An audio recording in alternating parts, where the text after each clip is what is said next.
I was going to do the sell yourself exercise with this other one. You still have time to do that. 26 and 27. Okay. So what I did was on these pages, I gave a brief description about the different type of recruiters that you need to look out for. You get so many of them, you don't know who's who these days. You don't know if it's a real company, you don't know if it's a fake company trying to scam you, you don't know if it's someone trying to do identity theft these days. You have to really be careful. Come on over. I invited out of my person. Let's go get some food. Come on through. There you go. All right. And so the first one I want to talk about is spam recruiters, okay? Now, these are the ones that I get all the time for whatever reason. A lot of times, these are people with frivolous addresses, made-up names, made-up email addresses. They claim they work for this particular company. They say, oh, we have a job, a contract for 6 to 12 months, and they want to have your information, or if you can refer someone to this job, and you often get them 2 or 3 times a day. You get spammed by it all the time. They're not real people. These are people that just look up your information and start spamming you so they can use your information. Some of them contain viruses. Some of them just want to hack into your email account if you click it open or respond to it. So at some point, I didn't get a chance to do that, but what I'll do is email all of you, and I'm pretty sure I have all your email addresses. Email you examples of a spam advertisement versus one that's not spam, so that you can kind of recognize when to acknowledge and when not to. Yep. But you can't tell the difference. Some of them are so simple you can't tell the difference. There's a couple steps you have to do to find out, and I'm talking about that. So if you want to find out if this person is not spam, first and foremost, don't open any attachments. That's the first step. Look up the company on the company website and see if they even have the job listed there. If that company doesn't have that job listed on their job site, more than likely it doesn't exist. You know, and you can like I said, when I see the example, you're going to say, oh, yeah, I see that. Okay, now, the next one on the list is unknowledgeable recruiters, okay? These are recruiters that literally will scan the databases for any kind of inclination of your skills. It can be 1 word, 2 words, 3 words. And then what they'll do is that they don't have any knowledge of your skills. They don't have a background in what you do. They work for a company, and all they do is get paid, call you up, and phone screen you. They don't know anything. They don't know about the job itself. They can't answer any questions. The only thing they can say is, I'm giving you a call because I saw that you had skills in ABC. And we have several jobs that we are considering you for, but they never tell you what the job is. And then when you ask about hours, they'll come back and say, well, I got to get back to you on that information. I don't have that information. These people really don't know who you are. They will match you up with jobs that don't match it. So if you're in healthcare, they might call you up because you did some kind of medical. They might call you on the National Medical System. They don't know anything about your job or your resume, and more than likely, they don't even have your resume in front of them when they call you. They only have a specific set of things that they're going to ask you for. Don't give them any information. Okay? Then you have the survey recruiters. Now, these are the more aggressive recruiters. These are the ones that literally will call you up and immediately say, hello, I'm here to talk to you about a job. We have several positions for you. We have this position, this position. They'll name the positions. And then they'll immediately start asking you questions like, tell me about yourself. Where do you work? How much do you make? How many people are on your job? Do you do this? Is your manager here? How many locations do you have? And they will not give you any information about the job that they claim they're calling you to. So those on the survey, don't give them any information unless they reciprocate and answer your questions first. What you do is when they start asking you that third question about where you were, how many people, just say, hey, listen, can you tell me more about this job? And then they may answer the question, or they might conversation surrounding that question, but they never really answer the question. If they can't give you any solid information about what the job is, where it's located, hours, and at this point, you can ask salary range. You want to know how much the salary is. If they can't give you that, they just want your information. They're getting paid to find out how many people are looking for this particular job. They're not looking to help you. They're looking to help. And then the last one is professional recruiters. These are people who are professional. They are legit. They're in LinkedIn. They're easily to be found. They have reputable phone numbers. They work for legitimate businesses. And they tell you everything about the job. They tell you who you're going to be interviewing with. And they follow up. And they return your phone calls. Give you contact information. A lot of these recruiters come from, I would say in the last 5 years, they don't make as many phone calls as they used to do. They normally send it in a letter form and then give you a contact person to contact.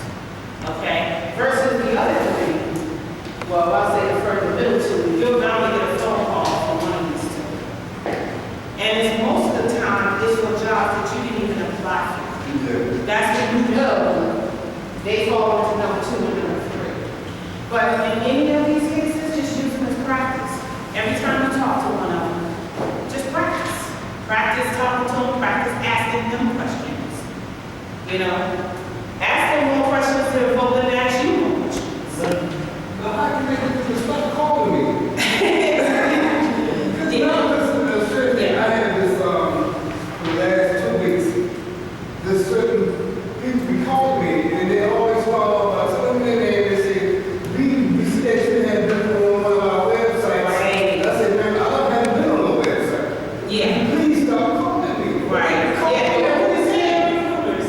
But yeah, see, those are the ones that what they do is that once they get you on the phone and you confirm who you are, because I get that all the time, they sell your information to the next company because you're a confirmed contact at that point. You have a name, you have a phone number, and you have an email address.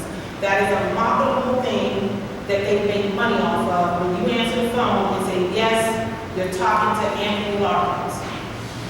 When someone calls me and they ask for Ann, I really go and ask who's calling. If I don't recognize this as a major company, or if I didn't call, and I might even say, you speaking to Ann, and then they go, well, can I verify this information? No, you cannot. I didn't call you. Okay? Even if you had said, please don't ever call me again, then you're going to get the next spam recruiter that's going to call you. Yeah. You know, because now it's confirmed. I mean, it got so bad one time I literally changed my phone number because I was getting them 3 or 4 times a day. Really, I had to change my phone number. So, and now, honestly, I don't even use my phone for anything other than really nothing. I just use that myself because I get so many spam phone calls, people calling about, get some solar panels, and this and that and the other. I'm like, no. I just let it sit there and ring, and then I'll answer it at some point. You know, that's like my dummy phone. But just use them as practice because you can always use practice. Gauge their reaction when you ask them questions like that, you know. Okay, so here's another thing too. When we talked about references earlier, when they ask for job references, they're saying that managers are hoping to receive this following information when they ask for a reference. So like, when you get a professional reference and you want them to say something good about you, these are some of the things that they're looking for. What did you do with your last job? So anything you say up to them in your interview or on your paper or whatever needs to match what that reference is going to say. Okay, because if there's any discrepancy anywhere in there, they already get right down. Okay, wait a minute, hold on, red flag, hold on. You know, they already marked it down. You know, they want to know what your strengths and weaknesses are.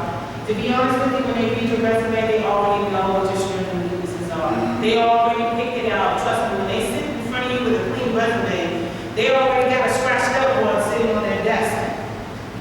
So they can go back and compare their notes when they talk to you versus when they look at your resume initially. So you want to make sure that, you know, you get that down pat. Now, your most current jobs, by law, that's your job title and your date of employment. They're not allowed to ask you about salary. They're not allowed to ask you about how many bonuses you get or anything like that. The only thing that you can get legally when they call for a reference on your job is your title and your dates of employment. So as long as the HR manager is not biased, that's the only information they should be giving out.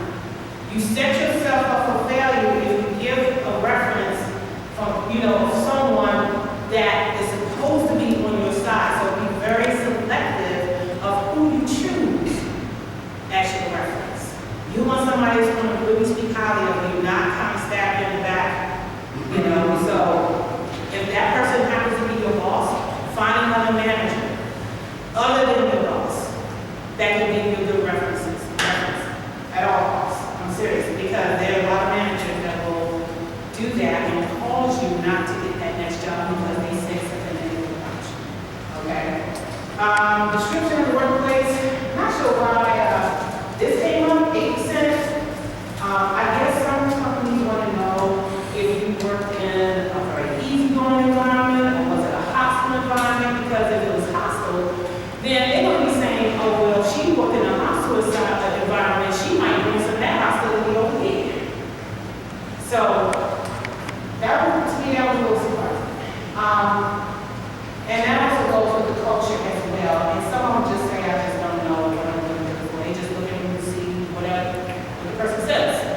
They're not looking for any particular thing. They just want to know, what do you want to say about, let's say about Bob. I want to know about Bob. I don't know about Bob. Tell me about Bob. That way they can pick and choose what they want to listen to and what they don't. So that's it. All right. Now, here's the one about the legal questions. Okay, so in the book on page 29,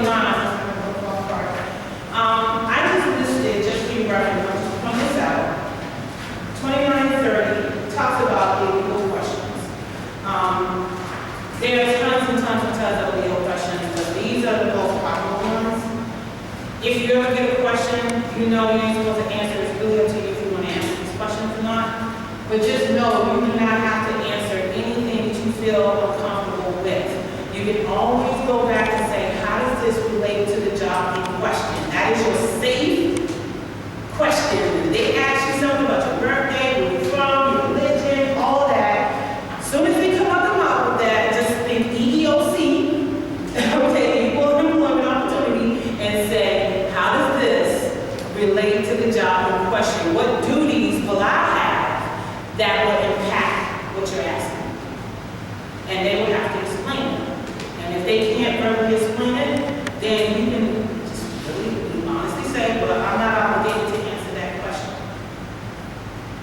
And they're going to have to eat that. So just make sure you keep these in mind. Okay, so what time do you got, Mike? Right now? We have short. Okay, all right, so I'm going to talk about this one right here, market yourself. Now, today, in this market, right now, the popularity is, and I say popularity because this is what everyone is doing these days, is that you have to create yourself as a brand.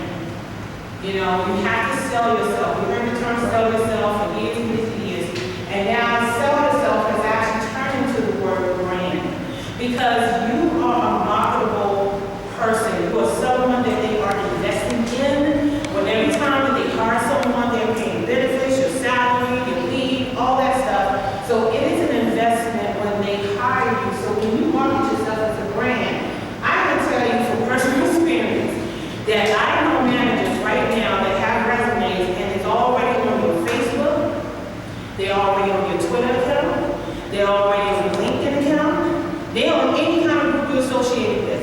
And with the internet being so free of information because of privacy issues, I can look your name up right now and know where you live, who you married to, how many kids you got, how long you've been there, what kind of record you have, whether you've been to jail, do you owe a parking ticket?